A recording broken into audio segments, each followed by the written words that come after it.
Mashinani oldi qismidan qarasak, dizayn butunlay o'zgargan. Ya'ni faralardan tortib, radiator reshotkalardan tortib, hamda komplektatsiyasi umuman farq qiladi. Mashinani yonidan ko'radigan bo'lsanglar, mana shunaqa ko'rinadi mashina va ancha balandroq bo'lgan.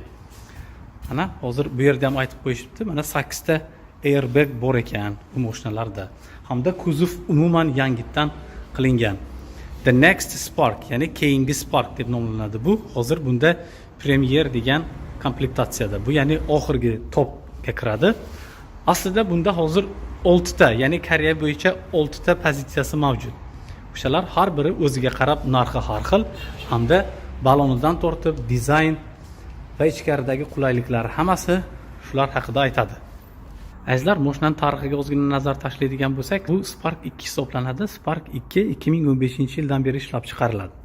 2016-yildan beri dunyoga tarqalgan bo'lsa, hozirgi paytga qadar o'zining muxlislariga ega. Bu Koreyada ham qimmat mashina hisoblanadi, kichik. Nimaga? Chunki bularga yoqilg'i diskount bilan, ya'ni arzonroq qilib sotiladi. Bu haqda to'liq ma'lumot qilganda tanishtiraman.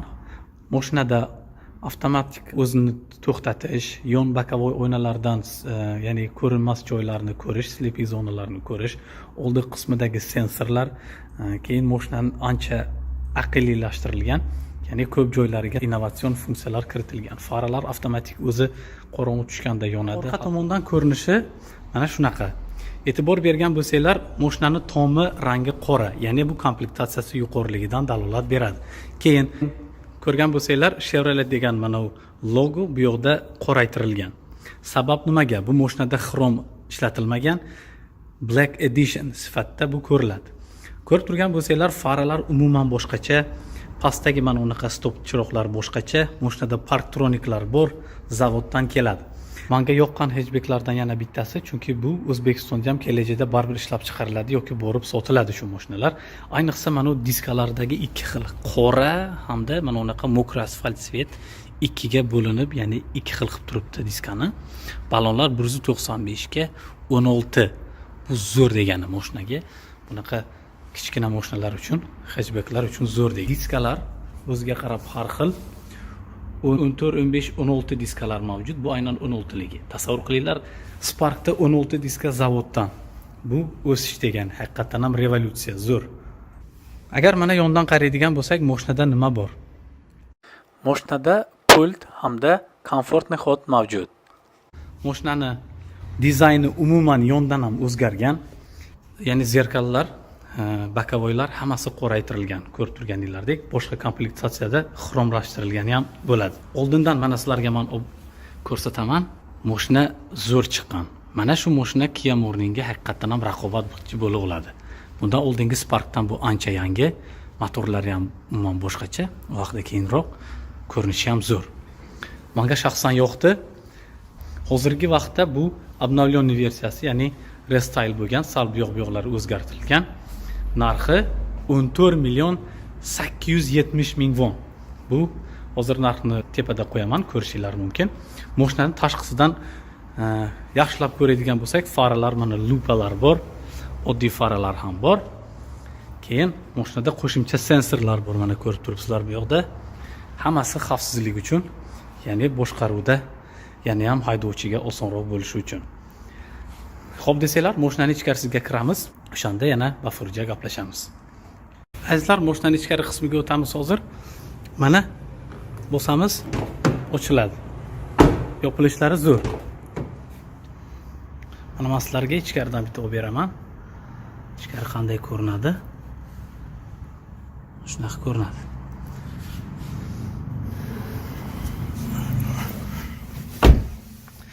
Azizlar, biz mashinaning ichkari qismidamiz. Birinchi narsa, ko'zga ko'rinadigan narsa rul. Rul umuman o'zgargan, ilgarigi ruldan asar ham qolmagan. Mana ko'rib turgan bo'lsanglar, bu menimcha boshqa Chevrolet mashinalariga o'xshagan rul. Hamda yaxshi, mana kojasi yaxshi bo'ladi. Unaqa kачественный bo'lmaydi o'rta qismida. Ya'ni bu podushka bor. Mashinada umumiy 8 ta podushkasi bor. Chap tomonda kruz kontrolni boshqarish, keyin avtotormojeniya bor bu mashinada. Ya'ni agar mashina sezsaki borib urilayotganda o'zidan o'zi tormoz beradi. Qalay bo'ladimi? Keyin o'ng tomonda multimediani boshqarish, ya'ni bu yoqdan telefon bo'lgan paytda telefonni ko'tarib gaplashib yoki bo'lmasam ovozlarni mana ko'tarsa bo'ladi, bu yoqdan tushirsa bo'ladi. Keyin mashinada mana ko'rib turgan bo'lsanglar, bu yoqda spalasalarni o'qishi, mashinani nimasini tashlash, qish mavsumida ishlatish, keyin bu yoqda faralar regulirovkasi bor. O'rta qismida taxometr, speedometr, mana haqiqatan ham normal mana unaqa speedometrlarni joyi qilingan, hamda 0 dan 200 gacha e'tibor beringlar, ilgari unaqa emas edi. Keyin taxometrlar ham bor, mana ko'rib turgan bo'lsanglar, vobshem zo'r. Keyin mashinada mana start stop knopkasi bor. Mana kalit yoningizda bo'lsa bo'ldi, kalit tiqish hojati yo'q, o'zi yonadi mashina knopkani bosgan paytda. Keyin mashinaning menyusi mana bu yerdan boshqariladi. Mana menyu knopkasi bosasiz, keyin tabloda o'zgarishlar bo'ladi. Bu yerdagi ekran kichikroq. Bunda asosan shu mashinaning xarajatlari, necha kilometrga benziningiz yetadi, qancha qoldi bakda benzin va boshqa ma'lumotlarni ko'rsatib bo'ladi. Tezligingizni sifrovoy qilib ham ko'rsatadi. Keyin mashinaning o'rtasiga qaraydigan bo'lsak, bu yoqda multimedia. Albatta bu sensorli ekran, zo'r Spark 5 baho. Mana bu yoqdan mana ko'tarasiz ovozini, xohlasangiz bu yoqda menyu, bu bilan boshqarsangiz ham bo'ladi. Mana musiqalarni o'zgartirsa bo'ladi. Keyin mana ovozini tushirib, xohlasangiz mana sensor orqali boshqarsangiz ham bo'ladi. Sensorini ham поддерживать qiladi. Buning uchun albatta qo'yil qolish kerak. Xohlardik bizlarning ham Sparklarda shunaqa bo'lsa. Keyin mashinada mana ko'rib turgan bo'lsanglar, konditsioner mavjud. Bu avtomatik ham mavjud. Bu yoqda ruchnoy ekan. Uni zakaz qilsanglar bo'ladi. Keyin bitta mana unaqa havoni, ya'ni tarqatadigan joylarni juda bir agressivroq qilib, zamonaviyroq qilib, haqiqatan ham pulni nimaga to'layotganingizni sezdirish uchun ishlangan ularga ham. Keyingisi mana pastga yaxshilab e'tibor qaratadigan bo'lsanglar, bu yoqda USB Type C. Yana bir bor aytaman, USB Type C bor, hamda Type A bor, keyin 12 voltlik out bor.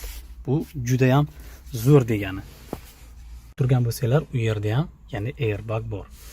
Yana bitta narsaga e'tibor qaratishlarini xohlardim va nihoyat Sparklarda zavoddan mana ishlaydi. Ya'ni skameykalar o'zi isiydi. Qish mavsumida vobshe zo'r. Sideniyaga e'tiboringlarni qaratmoqchi edim. Mana o'rtasi ko'rib turgan bo'lsanglar, mana unaqa palasasi bor. Sideniya kojadan qilingan hamda figurasi mana o'zgargan, bokovoy поддержкалari bor. Avtomatik emas, bu ruchnoy hammasi, oldin orqaga hammasi ruchnoy, lekin zo'r. Korobka mashinalarda Koreyada mana shunaqa narsasi bor mana. Qo'lingizni qo'yib ketaverasiz barni o'rniga, juda qulay haydashda. Mashinani orqa qismiga o'tdim. Mana ko'rib turgan bo'lsanglar, mashinani mana bo'yim 172, oldidagi joyda bemalol o'tirgandim. Bu yoqda ham bemalol o'tiribman. Faqat men qandaydir tikkaroq turibman. Hamda ilgarigi Sparklarga qaraganda mana oynamiz sal tashqarini ko'rishga osonroq bo'pti. Bu ham yaxshi. Albatta bular hammasi plastik.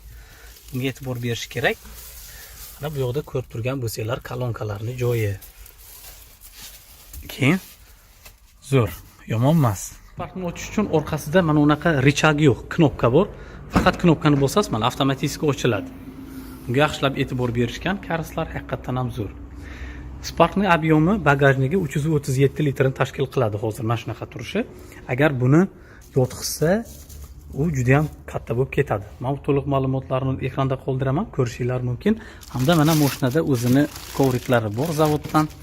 Bu yoqda mana tagini hozir ochib ko'ramiz. Mashina afsuski ko'rib turgan bo'lsanglar, hech qanaqa zapaska balon bilan kelmaydi. Aynan shu. Keyin mana yaxshi, hech qanaqa yomon emas. Signallar ikkiga mana bo'linib, hali bo'ladi. Yotqiziladi. Mana shunaqa ko'rinishga ega bizning Spark. Chevrolet Spark 2021-yil model uchun har xil davlatlarga qarab turli xil motorlar o'rnatilgan. Jumladan, Koreya mamlakati uchun 1 litrli, 3 silindrli, 90 ot kuchiga teng bo'lgan avtomatik hamda mexanik korobkalardan iborat motorlar o'rnatilgan. Mexanik korobkalar 5 bosqichli yoki bo'lmasam avtomatik CVT o'rnatilgan. Boshqa mamlakatlarga 1 dan 4 litrli, 4 silindrli, 98 ta ot kuchi beradigan motorlar o'rnatilgan. Ularga ham mexanik hamda avtomatik korobkalar o'rnatilgan. Mexanik korobkalar 5 bosqichli, avtomat korobkalarda esa bosqichi yo'q, ya'ni CVT korobkalar o'rnatilgan. Bu tandem mashinalarni yaxshi qo'zg'alishda hamda dinamik xususiyatlarini ko'rsatishda juda ham asqotadi hamda o'zini oqlaydi. Shaxsan men uchun Spark 2021-yil model juda manzur. Nasib O'zbekistonda ham kelgusi yilda olib borib sotishar yoki bo'lmasam ishlab chiqarila boshlar.